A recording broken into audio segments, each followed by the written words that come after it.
عليه وسلموا تسليما اللهم صل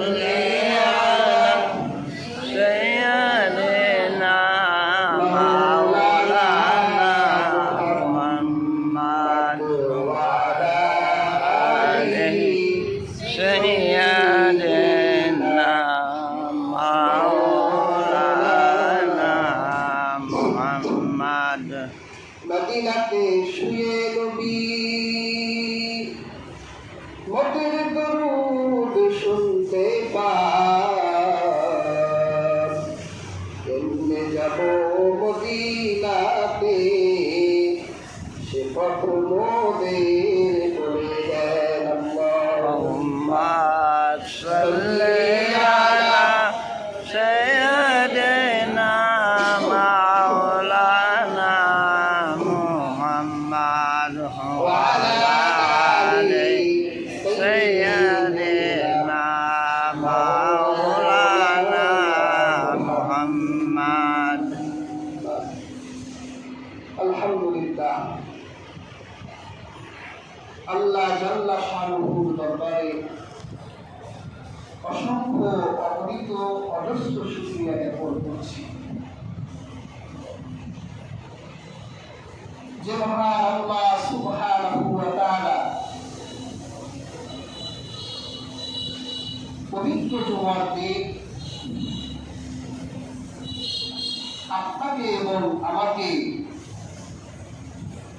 জুমার ঘরে আসার এবং বসার শক্তি সামর্থ্য দান করেছে। সেজন্য আল্লাহ সুবহানাহু ওয়া তাআলার নিকট কালিমাতুশ শুকর আদায় করছি আলহামদুলিল্লাহ। আলহামদুলিল্লাহ। হাজিরিন, নবী দুজাহান সাল্লাল্লাহু আলাইহি ওয়াসাল্লামের জন্ম মাস গত জুমায় আমি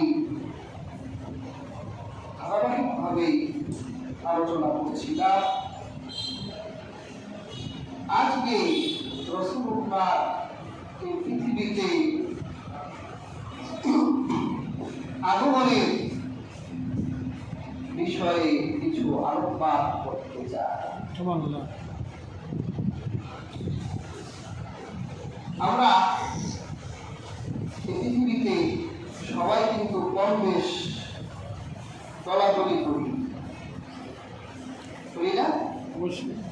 অনেকে আওয়ামী লীগ করি, অনেকে বিএনপি করি, অনেকে জামাত, আরো কত দল উপদল আছে। এই যে আপনারা আমরা দলাদলি করি, আমাদের একটা নেতা থাকে, আমরা যদি আমাদের নেতা সম্পর্কে না জানি তাহলে দুই দল করার কোনো মানে আছে না। আপনি জিয়াউর রহমানের আদর্শের সৈনিক, কিন্তু জিয়াউর রহমান সম্পর্কে কিছুই জানেন না। আপনি বঙ্গবন্ধুর আদর্শ সৈনিক, কিছুই জানেন না। আপনি চাচা এরশাদের আদর্শের সৈনিক, কিছুই জানেন না। আপনি একটা ফেক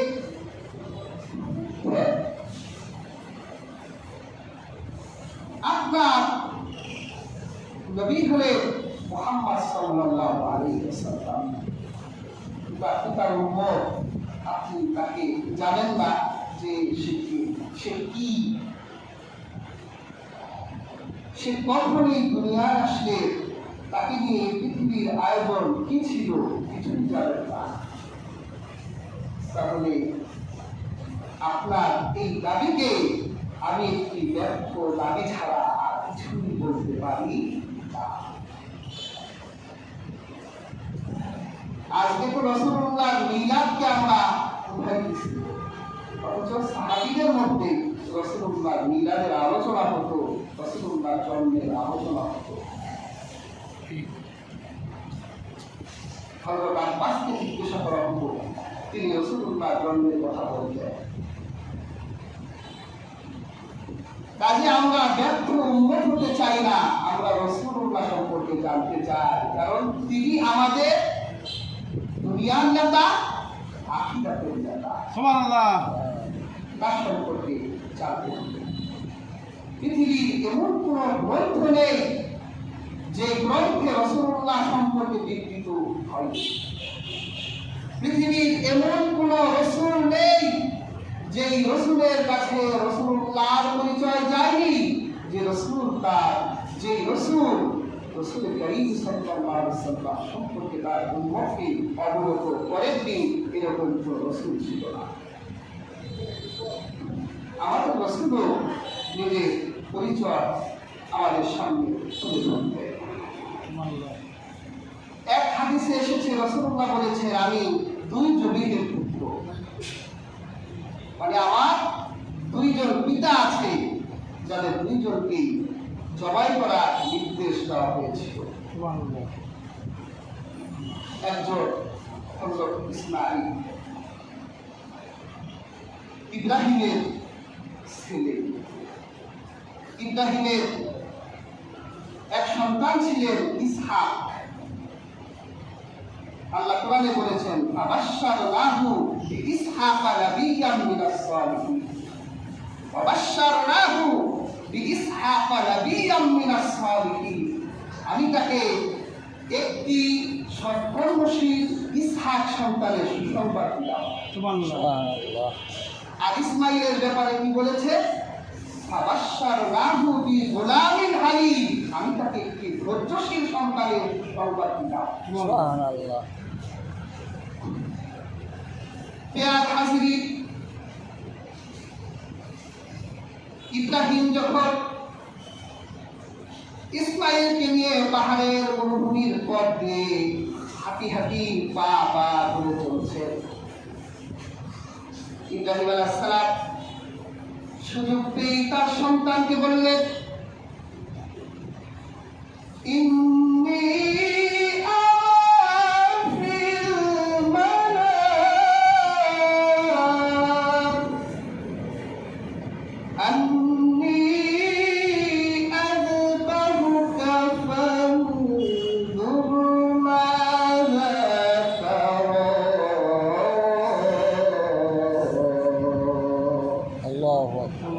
সন্তানকে বললেন, বাবা স্বপ্নে দেখলাম আমি তোমাকে জবাই করে দিচ্ছি, তোমার অপিনিয়ন কি, কমেন্ট কি বলো? তখন এই ধৈর্যশীল সন্তানটি তার বাবাকে বলেছিলেন, ইয়া আবাতি ফাআল মা তু'মার সাতাজিদুনি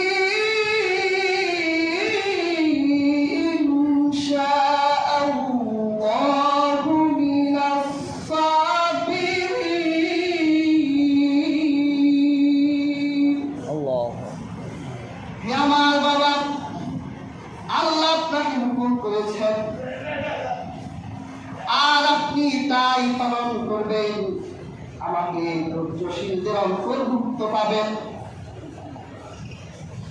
আল্লাহ পাক কিন্তু ইসমাইলের জবাই দেখতে চাননি। আল্লাহ ইব্রাহিমকে যেই হুকুম করেছেন, আল্লাহ দেখতে চাইলেন ইব্রাহিম তার কাছে সন্তানের মূল্য বেশি না আল্লাহর হুকুম বেশি। দুইটা মূল্যের ভিতরে আল্লাহর হুকুমকে মূল্যায়ন করে না সন্তানের জীবনকে মূল্যায়ন করে। আর আল্লাহ দেখতে চাইলে আমি যে ইসমাইলকে ধৈর্যশীল সন্তান বললাম, আমার হুকুমের মূল্য তার কাছে বেশি না নিজের জীবনের দাম তার কাছে বেশি। সুবহানাল্লাহ। فلما أسلما وتله للجبين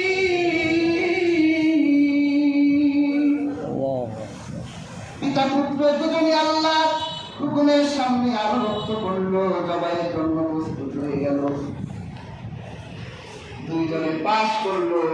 হযরত মুহাম্মদ সাল্লাল্লাহু আলাইহি ওয়াসাল্লাম বলেন, আমার সেই একজন পিতা হলেন হযরত ইসমাঈল। আরেকজন আল্লাহ হাবিবের জন্মদাতা পিতা আব্দুল্লাহ,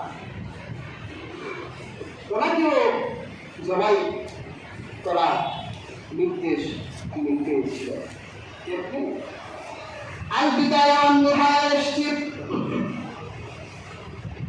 আল্লাহ হাবিবের দাদা ছিলেন আব্দুল মুত্তালিব, আরবের নেতা মানুষ, চেহারায় তার নেতা, তিনি যে নেতা, চেহারায় বোঝা যায় নেতা, হাঁটলে বোঝা যায় নেতা, কথা বললে বোঝা যায় নেতা। আজকে এই সমাজে কত নেতা দেখতে পাই, চেহারায় নেতা মনে হয় না, কথায় নেতা মনে হয় না। দিনের বেলা ছটফট করে আর রাতের বেলা গাঞ্জার আসরে ঘুমাসে। দিনের চরিত্র এক আর রাতে আরেক চরিত্র। আব্দুল মুত্তালিব ঘুমিয়ে আছেন,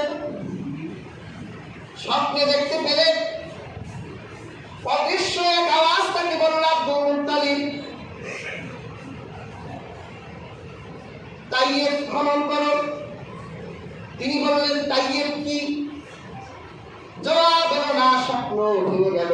দ্বিতীয় রাত ঘুমালেন, স্বপ্নে দেখলেন বাররা খনন করো। বাররা কি?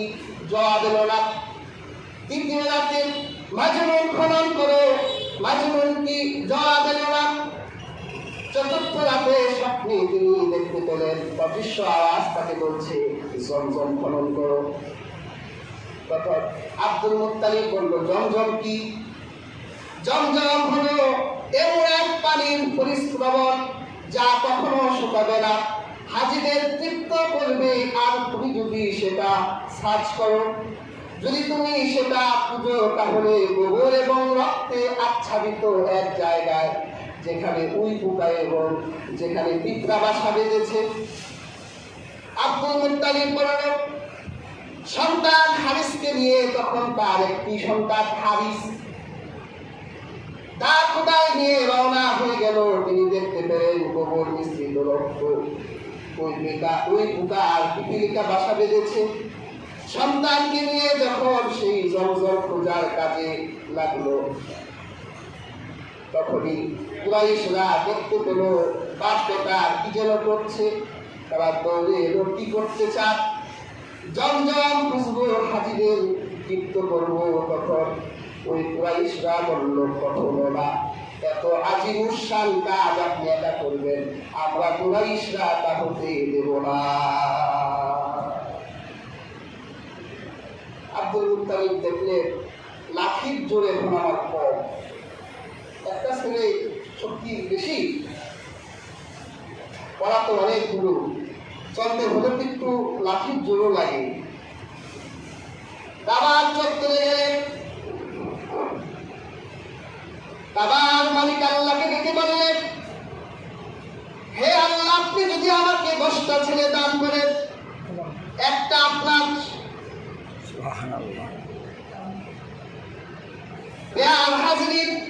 আব্দুল মুত্তালিবকে আল্লাহ পাক শুধু 10টি ছেলেই দিলেন না, 6টা মেয়ে দিলেন, 16টা সন্তানের বাবা বানাই দিলেন। এবার আব্দুল মুত্তালিব দেখলো লাঠির জোর আছে, 10টা ছেলে যদি 10টা লাঠি নিয়ে ওই জমজমের চারদিকে দাঁড়িয়ে যায়, কুরাইশদের কোনো বাপের বেটা নাই যে আব্দুল মুত্তালিবের সামনে দাঁড়াবে। 10 ছেলেদের বলল, আয়। একেবারে 10টারে নিয়ে আব্দুল মুত্তালিব জমজম খনন করে তাকে তৈরি বাররা মাসকুর জমজম তিনি বের করে ফেললেন। নেতা মানুষ, এক জবানের লোক, সন্তানগুলোকে দান করালেন, বাবা আজ থেকে অনেক বছর আগে আমি আল্লাহর সামনে দাঁড়িয়ে মান্যত করেছিলাম, যদি তিনি আমাকে 10টা ছেলে দান করে একটা জবাই দিব। হারিস বলল, বাবা আপনি যা মান্যত করেছেন তা পালন করে। আব্বাস বলল, বাবা রাজি আছি। আবু তালেব বলল, বাবা রাজি আছি। সবাই রাজি, সন্তানগুলোকে নিয়ে মক্কার ভিতরে ভুবন মূর্তির সামনে দাঁড়িয়ে লটারি ধরলেন। লটারিতে তার সবচেয়ে প্রিয় টুকরা